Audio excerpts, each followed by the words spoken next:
Hey y'all, 1776 Duck here, and I am at a pretty special place. This isn't necessarily gun-centric as far as actual firearms, but it is firearm accessories, and some of the best damn firearm accessories in the business. We're at Milt Sparks, and I've got two of my good friends here, and I'll let them introduce themselves. So, Well, I'm Jim Wall, and I'm the production manager here at Milt Sparks. and how long you been here? Been here, 33 years? Since Christ was a corporal? Kinda. And then Nick? I'm Nick Harvey. I'm president of Milt Sparks. How long have you been here, Nick? I've been here for 24 years, So since Christ was a sergeant. pretty much. Yep. And so, it's really special too. Part of the thing we do here on the channel is I really try to get folks, especially my age, into kind of that older style of gun leather. You don't see a lot of people my age into leather, but you know what? Actually, more than you would think. I've got a group of friends, and it's funny. We went out on a boys weekend, and we all, at the end of the day, we were kind of taking all our stuff off, and everyone was carrying a 1911 in Milt Sparks holsters. Excellent. There's two VM2s and one summer special, and then I had a summer special too with the straight drop. So I think people my age actually want to have that kind of connection with, as we're going to talk about, that American craftsmanship. It's just that a lot of folks don't show that, so they don't know it's available. And then also, and I working in the 1911 business, I know how much goes into something that's crafted by hand. But even when we went through the shop when I got here, was like, oh, so that's why they cost that, and that's why they take, Yes. that's why they take as long as they do. It is. So we're going to start off. I do want to start out with a little history on Milt Sparks, because that's something I know for a fact a lot of folks my age are going to be a little unfamiliar with. So I guess you want to talk a little bit about Milt, kind of how the company started, that sort of thing, just where how we got here. Sure. Well, Milt was a pilot in World War II, and he had a buddy who was also a pilot. And that pilot ended up being involved in the Big Bear shoot in California. So Mr. Cooper, Jeff Cooper, introduced or knew Elwin Laxon, and so Milt and Elwin and Jeff Cooper all met together and put together a plan for Milt to make holsters. Milt kind of took it from there, built holsters for several people, but it really kind of took off around 1981 when Ross Seifert won the World Shoot-Off in South Africa. And that kind of made the demand grow quite a bit, and what happened is Milt started to take orders from all over the world, and this holster right here is kind of the one that Ross used, and his was in brown, but pretty much the same rig right there. Okay. And that is a 1AT? It is 180. With a little bit of a rear cant? Muzzle to the rear. Yeah, right. Interesting. And that's they carry that slightly behind 3 o'clock, or Right. Yeah. Okay, that's weird. And so that's what Ross shot with. Yeah. Was he shooting high power? No, he shot a 1911 Packmeyer. Okay. Oh, yeah, that's right. That's right. Yeah, Yep. Packmeyer. That's right. And so Milt gets kind of going into the combat leather, and I've always considered Milt Spark to be kind of like, it's the combat leather, fighting 1911 leather. And Milt was a shooter himself, wasn't he? Yeah, he was. Yeah. Little Gold Cup action. Yeah, like the Gold Cup. Yeah, awesome. So it's really amazing to see that y'all are, and correct me if I'm wrong, y'all are building holsters pretty much the same way you did, maybe a few technological advancements here and there, but not many. I mean, it's all pretty much done by hand out there. It is, yep. I was very shocked at how much was done by hand. I don't know what I expected, but it's one of those things too. And we had a whole conversation, you and I did, Nick, about how it really is kind of that one of those lost American art forms. It really is. I consider the custom 1911 to be an American art form, and I think as equally as important is the leather that a custom 1911 or even a non-custom 1911 goes in. There's a little bit of that pride of ownership, that goes into, hey man, I've got a nice leather holster. The 1AT that you built for me. Oh, I've got it on right now. I love it. In fact, I know it sounds crazy, but I've become way more into open carrying now that I've got that 1AT with the decorative stitch, because I'm like, heck, I want people to see this thing, So we're going to be going through later on with Nick, basically building the holster from start to finish. That'll be pretty cool. Yep. I'm really excited to get into that.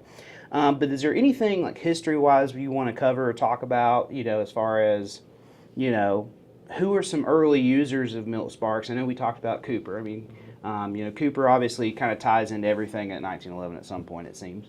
Right. And is there anything history-wise you want to talk about regarding Milt Sparks holsters? Well, I think going back to Cooper and Gunsight, they were tied pretty close. I mean, Yeah.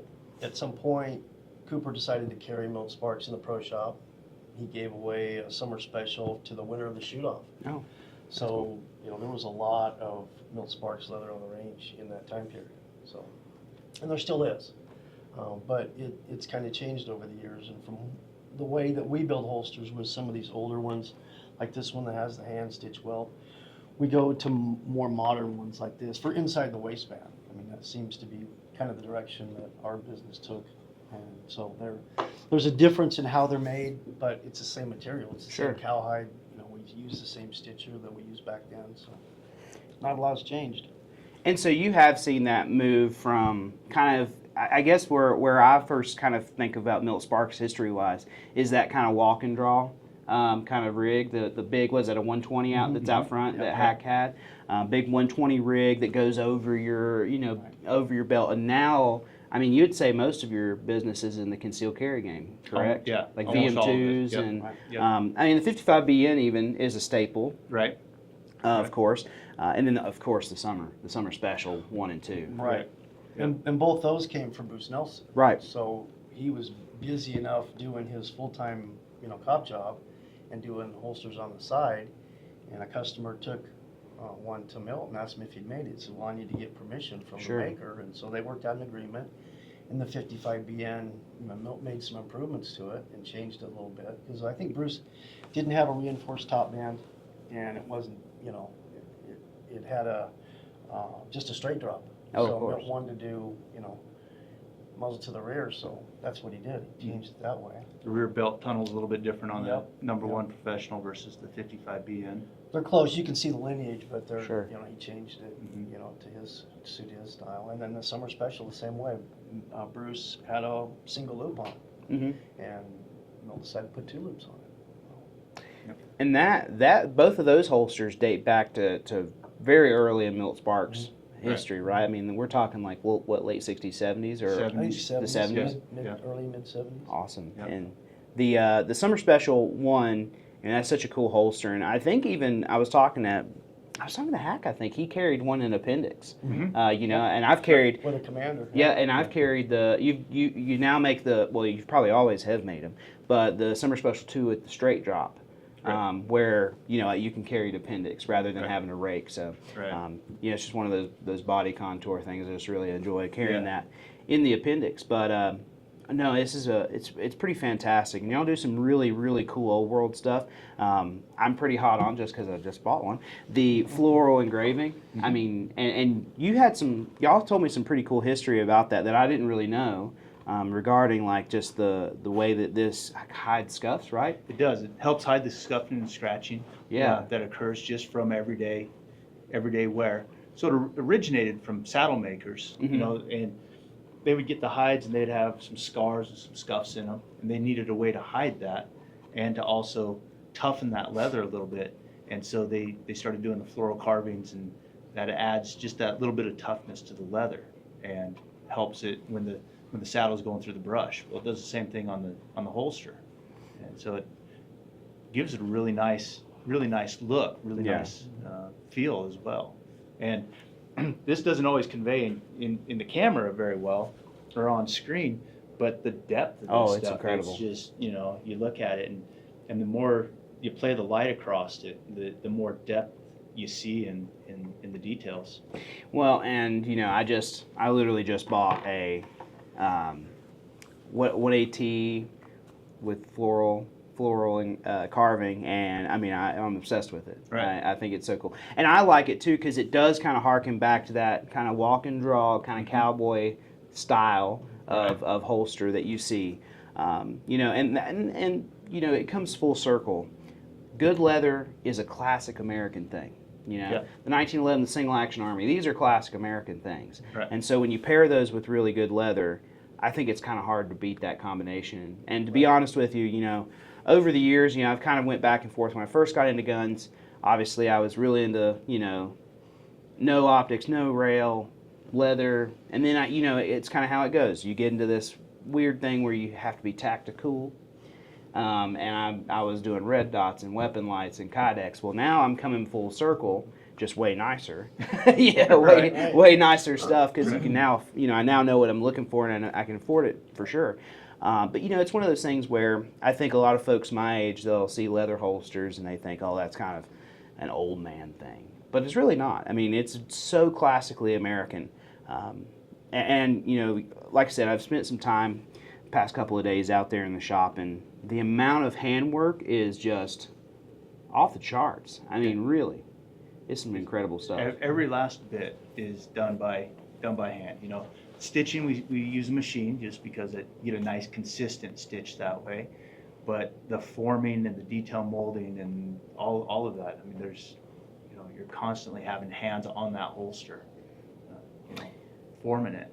And I would say too, this is one of the few. Milt Sparks is one of the few, in my opinion, like classic American leather brands that still makes holsters. I mean, I know there are some here and there, but really, when you think of that kind of, like you and I were talking about, you know, that the beginning of the Combat 45. You know, Milt Sparks is one of the few that's actually still around, still kicking, and of course, you know, there is a lead time. But hey, as you talked about, honestly, that's not a bad thing. You do have a little bit invested, so when you do get your holster, I mean, there's a real, I don't know, there's an excitement to that. Right. You know, it's the same thing with custom 1911s. Yeah. You know, I mean, you wait for a custom 1911, and I genuinely think that people tend to enjoy that gun more having waited for it than if they got it instantly. And I know that doesn't make sense, but There's an emotional investment, right? Yeah. It's in today's society we have so much instant gratification Right.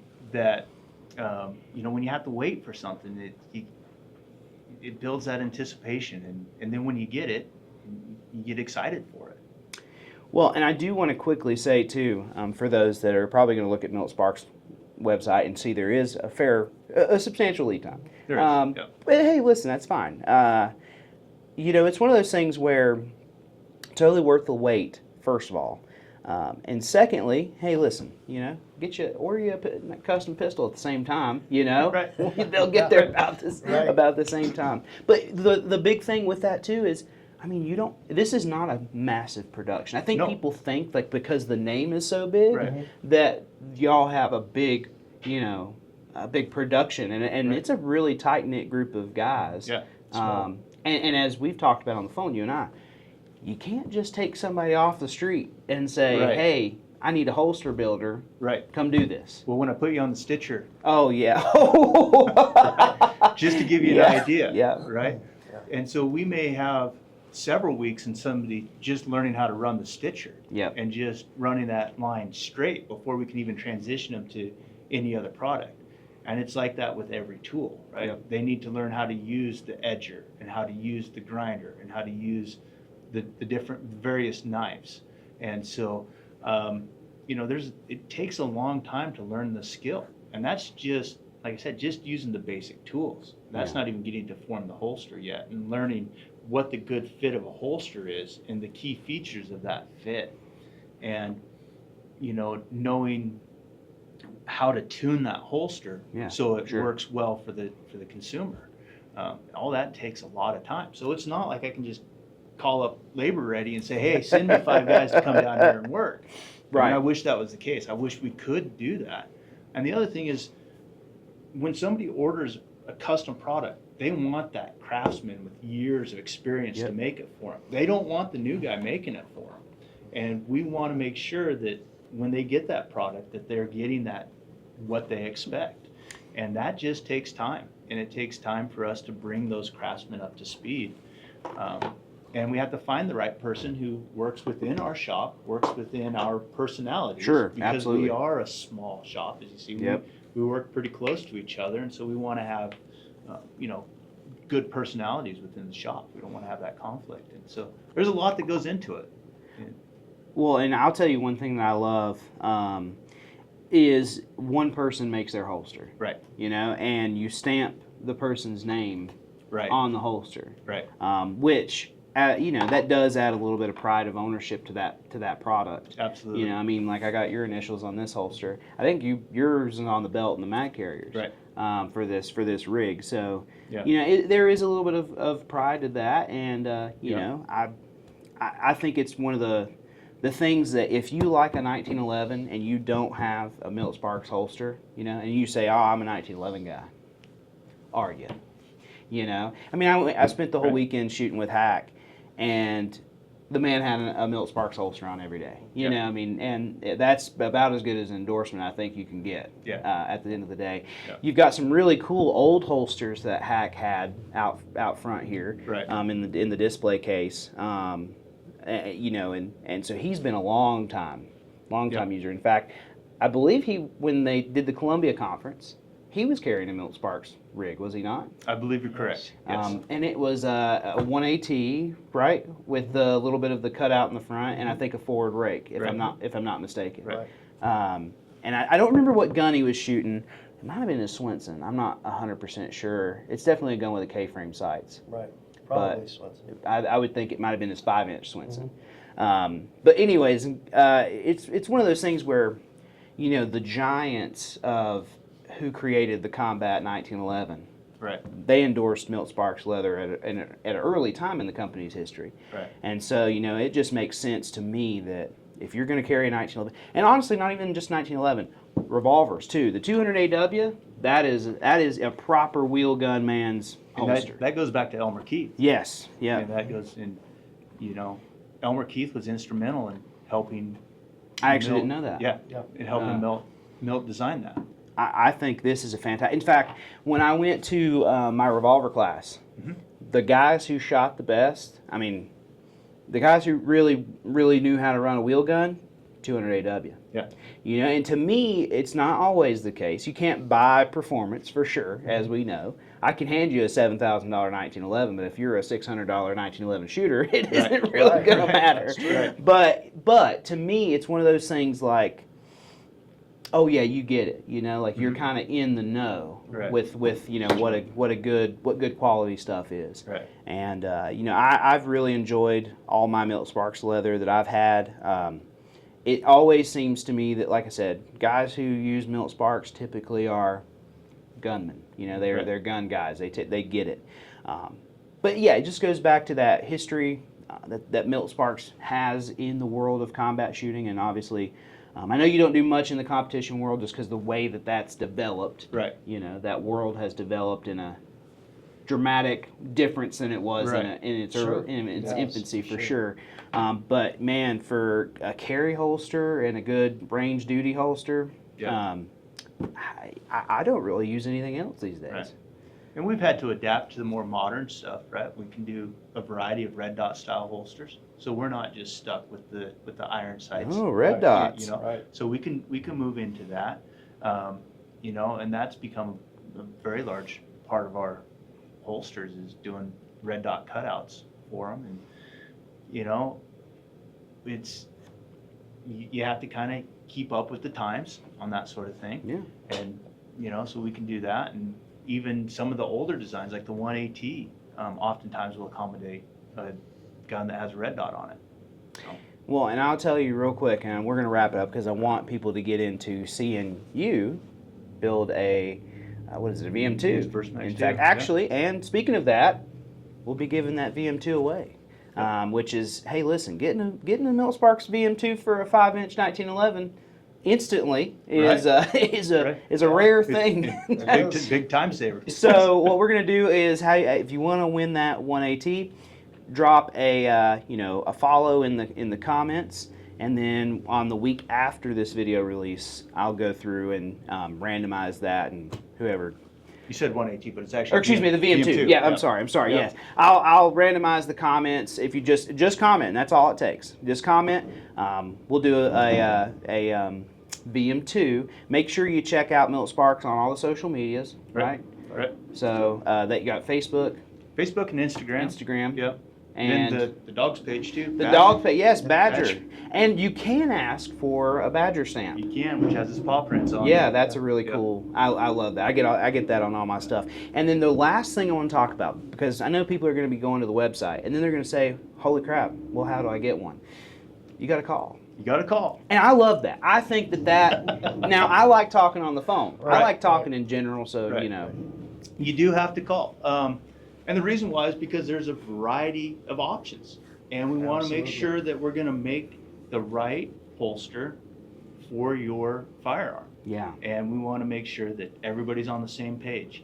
I understand it's not always convenient, but you know, we have generous business hours, and we're pretty friendly on the phone for the most part. And so, you know, we can typically, For the most part. For the You're most not friendly to me. well, that's because it's you. But we can usually get an order wrapped up in 4 or 5 minutes and get all the details that we need, and that way, you know, there isn't any confusion, and you know, then you just have to wait. And the other thing is, we don't charge until we ship that order. Sure. And so we're not sitting on your money, and you know, the only investment you have is a little bit of emotional investment, thinking about that item, waiting for it to arrive. And my Croc 1AT rig is it's haunting me. I know. I'm excited. Well, I'm going to put it back a couple more You months. just put it back a couple more months, right? But it's one of those things too. You know, it's an older generation thing. Hey, we got a call to order, Right. You know, but I appreciate that because on the Alchemy side, when you order a gun direct, you know, I typically, unless I'm working late or there's a other circumstance that prevents it, but I typically call my customers after after they place an order because I think when you're spending this kind of money, Right. I want to talk to somebody. Right. You know, I want to, and some people appreciate that and some people don't. But it's one of those things where I think, little at a time, we can kind of turn back the clock a little bit and have people start to not only appreciate that human interaction that kind of the world has gone away from, but also appreciate, and this is the big one for me, the art of the American craftsman. Right. That's the number one thing. And that's why, one, I love Milt Sparks, and two, why I wanted to do this video, to introduce people who are not familiar with Milt Sparks. It's one of those things, there is absolutely a pride in owning something that's been handcrafted by an American for an American. Right. That's a big kind of tagline with Alchemy is, hey, we're Americans. We're making this for you as an American because it's America's pistol. Right. And guess what? That's America's leather right there. And so, anyways, with that, I know we ran maybe a little bit longer than I originally planned on, but that's okay. Do y'all have anything you want to add before we close it out and go to Nick making the VM2? Well, thank you for coming and Good to have you. taking a tour of our modest little shop. We're happy to show it off. Well, I love Idaho, so I will definitely be back, not in the winter, but I'll definitely be back. I'll definitely be back up here, so this will not be the last time you have to put up with me. So with that, we're going to go with Nick to build a VM2 that we're giving away. Make sure you comment, and make sure you also follow all the Milt Sparks stuff. Check out their website. Nick does a lot of good photography there of the holsters, and y'all do some pretty cool I do want to quickly say, y'all do some pretty cool holsters you don't really talk about. So 1AT, that's a gangster holster. He's mad that I'm bringing it up. He's mad I'm bringing it up. Jim makes them. So it's Jim, as long as you're not upset. I'm fine. But anyways, 1AT, that's my favorite holster. I know a lot of guys that follow and watch my page have 1903s, Colts, which you actually do make a summer special one for. We do. Yep. So that is, I absolutely love that, and I love my little summer special one for my 1903. But anyways, we're going to go with Nick to make that holster. Both y'all, thank you so much for having me and for allowing me to take up some of your time. I know you're super busy. Yes. Thank you for You're coming. welcome. Yeah. Absolutely. All right, Enjoyed it. let's go to the shop and make that holster. We're going to be making a Versamax 2 from start to finish. We'll go to the back, cut out all the parts we need, come back and start assembling it. We will start out by cutting the 3 pieces of leather that we need to make the holster. We will cut the back out of horsehide, and then the top band and the front of the holster out of cowhide.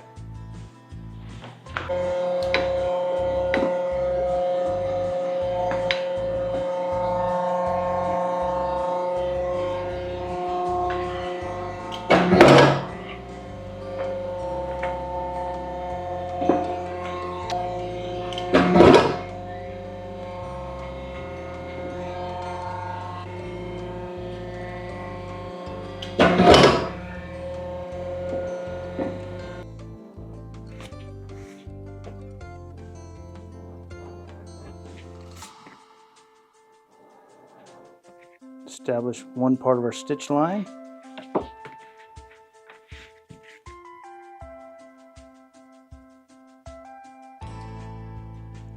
Set our stitch line for the top.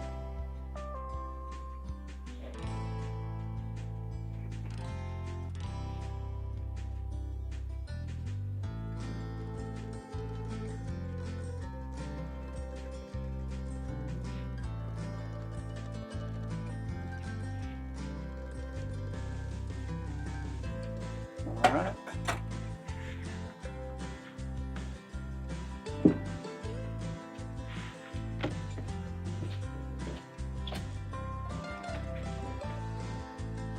Trim a piece of metal to go on the top real quick.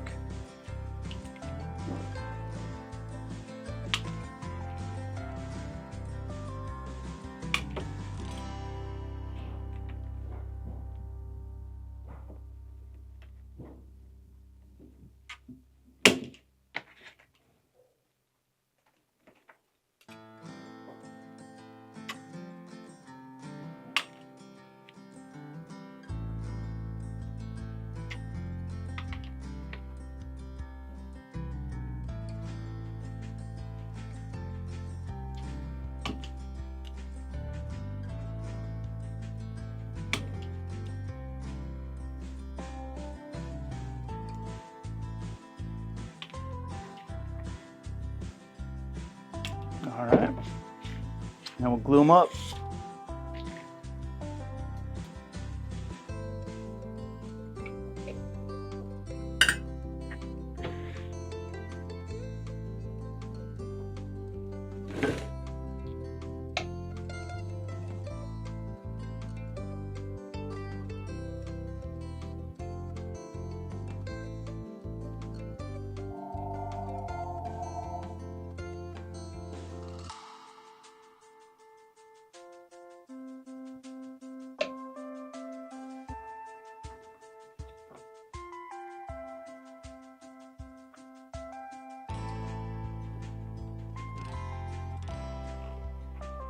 And that will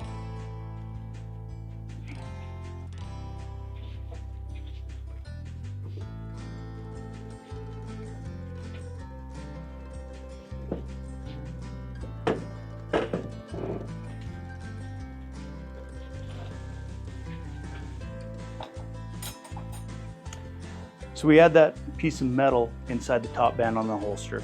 That helps keep the mouth of the holster open to make it easier to reholster your weapon. It also allows you to fine-tune the draw of the holster by either slightly closing that mouth or opening it up ever so slightly. And that helps with the retention on the holster. All right, now we're ready to assemble the pieces. Get our metal in place for the top band for the reinforcement. Line up the front with the back.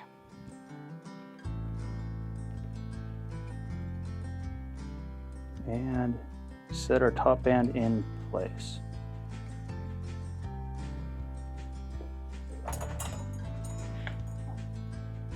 Do a quick check to make sure our top band's on there fairly straight.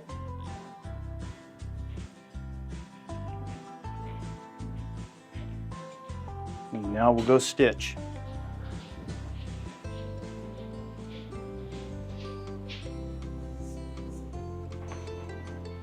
We'll use our Campbell lock stitch machine.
So we use a harness stitcher that creates a lock stitch. So that way if the thread ever becomes lifted up, it will not unravel.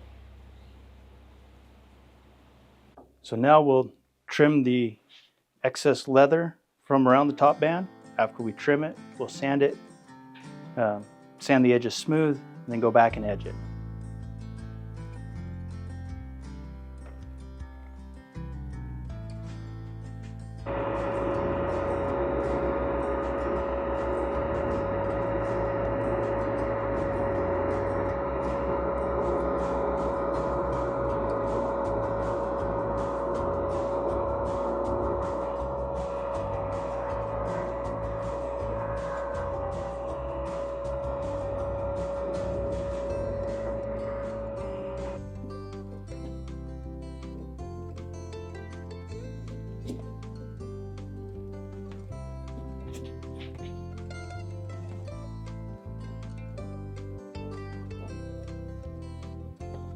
Looking for the little details and wanting to one step builds upon another.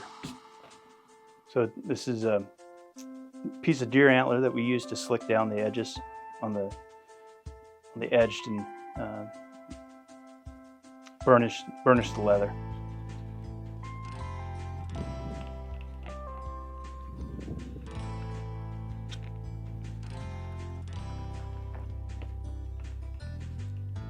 That helps slick down any additional roughness on there.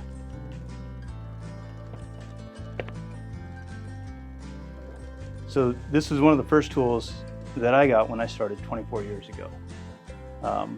It had just a tiny bit of a groove in there, and so over the last 2 decades or so, it's worn down quite a bit, but literally miles of edging has been burnished with this particular tool. Now we'll fold the holster over, make the bend in the holster to start forming it into the 3-dimensional shape it needs to be in.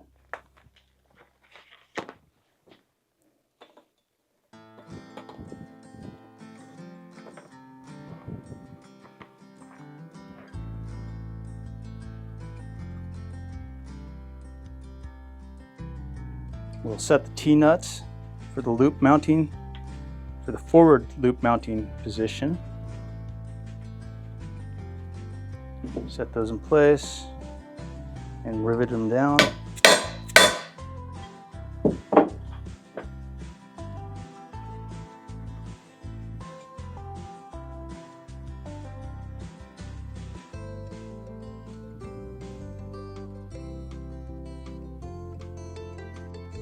All right, so now we will glue the front and the back together.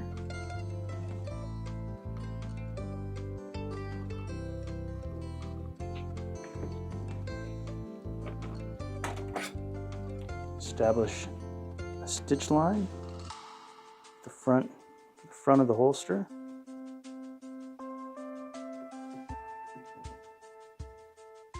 Then we'll go back and stitch.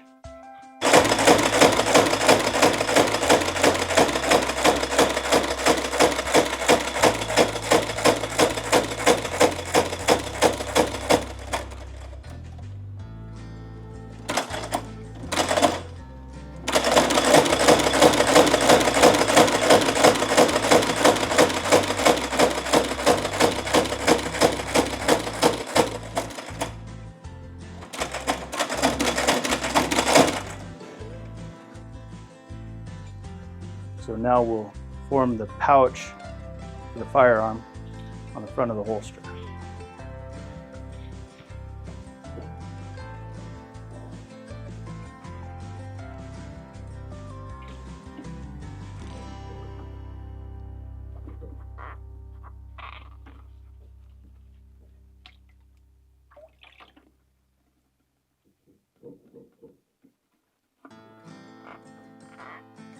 All right.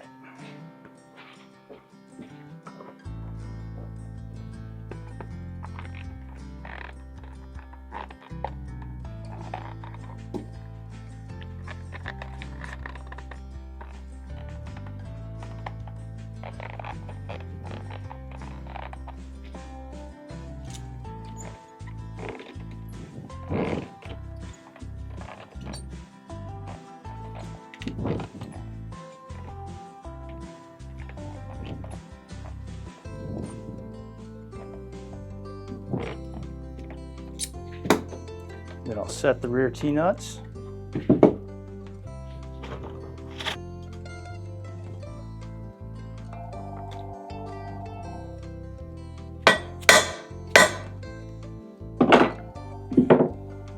And then glue. Thing down, establish the stitch line, go back and stitch it, and then get ready to form the holster.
So the holster as it comes out of the press, now we'll go back in, remove any of the wrinkles, and add the detail molding to the holster.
All right, on day number 2, let the holster dry overnight.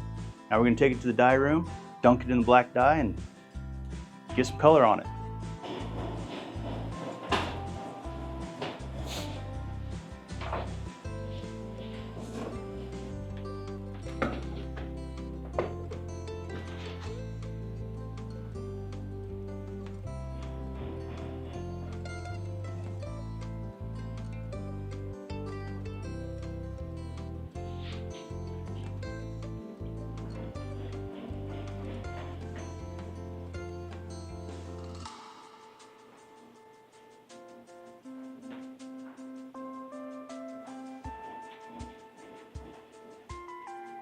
and we hang it up to dry.